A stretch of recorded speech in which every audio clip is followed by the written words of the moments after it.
राजकारणात अनेकदा निर्णय हे लोकहिताच्या नावाखाली घेतले जातात, पण त्यामागे असतात ती केवळ सत्तेची गणितं आणि निवडणुकीच्या सोयीचं राजकारण। पुणे महापालिकेच्या हद्दीतून फुरसुंगी आणि उरुळी देवाची ही दोन गावं बाहेर काढून स्वतंत्र नगरपालिका करण्याचा निर्णयही असाच झाला।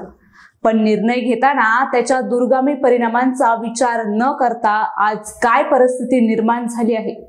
पुणेकरांच्या तिजोरीतून कोट्यवधींचा निधी या गावांवर खर्च होतोय आणि त्यातूनच एक मोठा प्रश्न निर्माण झालाय की पुणेकरांचा पैसा नेमका कुणासाठी आणि सत्तेच्या खेळात नागरिक कसे बळी पडतात। तर आज या व्हिडिओच्या माध्यमातून आपण या निर्णयामागची कहाणी आणि त्यामुळे पुणेकरांवर याचा काय परिणाम होतोय ते समजून घेऊया। नमस्कार, मी प्रतीक्षा, तुम्ही पाहताय पुणे प्राईम न्यूज।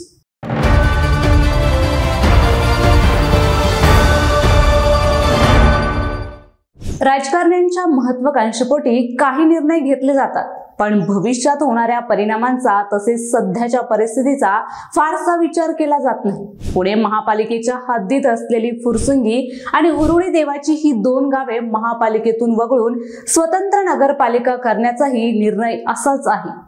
महापालिका कधी होणार, तिचा कारभार कसा चालणार याचे नियोजन न करताच भविष्यातील राजकीय सोय म्हणून निर्णय घेतल्याने काय होते त्याचे फटके आता फुरसुंगी आणि उरुळी देवाची या गावांतील ग्रामस्थांबरोबरच पुणेकरांना देखील बसत आहे। निधी नाही, कर्मचाऱ्यांच्या नेमणुका नाहीत, मग कारभार कुणी करायचा तोपर्यंत पुणे महापालिकेवरच जबाबदारी सोपवण्यात आली। त्यामुळे या गावांतील मागण्यांचा हट्ट पुरवणे हे महापालिकेचे काम होऊन बसले। पुणेकरांचा कचरा या गावामध्ये असलेल्या डेपोमध्येच टाकला जात असल्याने त्या गावातील स्वच्छता आणि त्यांच्यासाठी पायाभूत सुविधा पुरवणे ही पुणे महापालिकेची नैतिक जबाबदारी, यात शंका घेण्याचे कारण नाही। मात्र ही गावे महापालिकेत आल्यानंतर महापालिकेने विकास कामांवर थोडेफार नाही तर 225 कोटी रुपये खर्च केली आणि अद्यापही खर्च सुरूच आहे। मात्र विधानसभा निवडणुकीपूर्वी राजकीय हेतूने प्रेरित नगरपालिका करण्याचा निर्णय हा मार्च 2023 मध्ये घेतला गेला। अध्यादेश काढला गेला, मात्र नगरपालिकेचा कारभार प्रत्यक्षात सुरू होईपर्यंतच महापालिकेकडे जबाबदारी असल्याने या गावांतून दिवसेंदिवस मागण्या वाढू लागल्या आहेत। त्यामुळे पुणेकरांचा पैसा या गावामध्येच खर्च होत चाललाय। मुळात या निर्णयामागील प्रमुख कारण पाहिलं तर ग्रामपंचायतीच्या तुलनेत मालमत्ता कर हा दुप्पट घेतला जात असून त्याच तुलनेत सुविधा मिळत नसल्याने ग्रामस्थांची ओरड ही होतेच। तर माजी मंत्री विजय शिवतारे यांचा या नगरपालिकेसाठी अट्टहास होता। तत्कालीन मुख्यमंत्री आणि आता राज्याचे उपमुख्यमंत्री असलेल्या एकनाथ शिंदे यांनी या दोन गावांची नगरपालिका करण्याचा निर्णय जाहीर करून त्याचा पाठपुरावा केला। तत्पूर्वी ही गावं 2017 मध्ये महानगरपालिकेत समाविष्ट झाल्यानंतर महापालिकेने विकास कामांचा सपाटा लावला होता। या गावातील नागरिकांसाठी पाणी, ड्रेनेज, त्याचप्रमाणे रस्ते आणि अगदी पायाभूत सुविधा पुरवण्यावर देखील भर देण्यात आला। तसेच कोथरूड मधील कचरा डेपो बंद झाल्यानंतर याच भागात कचरा टाकण्यात येत आहे। त्यामुळे त्याचा भूदंड म्हणून किंवा नैतिक जबाबदारी म्हणून महापालिकेने या गावांत नागरी सुविधा पुरवणे महत्त्वाचे।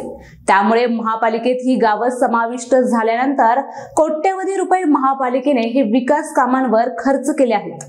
नगरपालिका स्थापन करताना या दोन्ही गावांमध्ये असलेल्या कचरा डेपोची जागा ही पुणे महापालिकेच्याच हद्दीत ठेवण्यात आली। ही जागा सुमारे 60 हेक्टर आहे। त्यामुळे कचरा डेपोची जबाबदारी ही महापालिकेकडेच असणार आहे। स्थानिक नागरिक आणि लोकप्रतिनिधींच्या कमालीच्या आग्रहानंतर ही नगरपालिका झाली। पण 2 वर्षात काय झालं?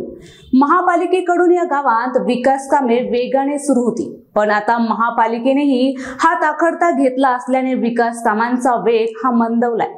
नगरपालिकेची हद्द, निवडणूक आणि प्रशासकीय यंत्रणा सज्ज करून कामकाज सुरळीत होईपर्यंत पुणे महापालिकेने लक्ष देण्याच्या सूचना या राज्य सरकारने दिल्यामुळेच नाईलाजास्तव महापालिका आता विकास कामं करत आहे।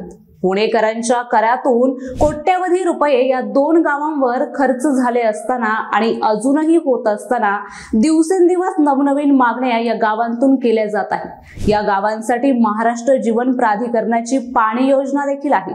या योजनेसाठी निधी नसल्याने 10.5 कोटी रुपयांचा खर्च महापालिकेने द्यावा आणि ही योजना ताब्यात घ्यावी अशी मागणी महाराष्ट्र जीवन प्राधिकरणाने केली। त्यावर महापालिकेने निर्णय घेतलेला नाही। मात्र या पाणी योजनेत बिघाड झाल्यास गावांच्या पाणी पुरवठ्यावर त्याचा परिणाम होण्याची शक्यता ही नाकारता येत नाही। नवीन नगरपालिकेची अंतिम रचना होईपर्यंत प्रशासक म्हणून सप्टेंबर 2024 मध्येच पुरंदरच्या तहसीलदारांची नियुक्ती करण्यात आली। या नगरपालिकेच्या कर्मचाऱ्यांच्या आकृतीबंधाला राज्य सरकारने गेल्या महिन्यात मंजुरी दिली आहे। गावांचा कारभार नगरपालिकेकडे हस्तांतरित करण्यासाठी टप्प्याटप्प्याने निर्णय होत आहेत। तोपर्यंत पुणे महापालिकेच्या तिजोरीतून गावांवर विकासांसाठी निधीची खैरात ही होणारच। हे थांबणार कधी हा प्रश्न आहे। सध्या पुणे महापालिकेची अवस्था ही नगरपालिकेचे जड झाले ओझे अशी झाली। पुण्याच्या पाठीवरील हे नगरपालिकेचे ओझे नेमके केव्हा उतरणार?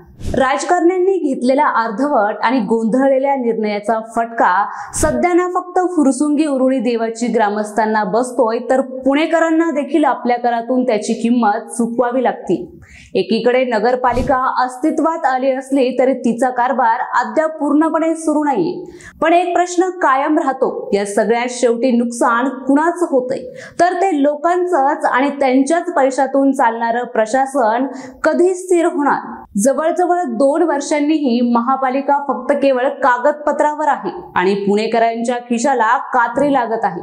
पुण्याच्या पाठीवरचं हे नव्या महापालिकेचं ओझं नेमकं कधी उतरणार हा प्रश्नच आता पडलाय। असेच नवनवीन आणि माहितीपूर्ण व्हिडिओ पाहण्यासाठी पुणे प्राईम न्यूजला सबस्क्राईब करा।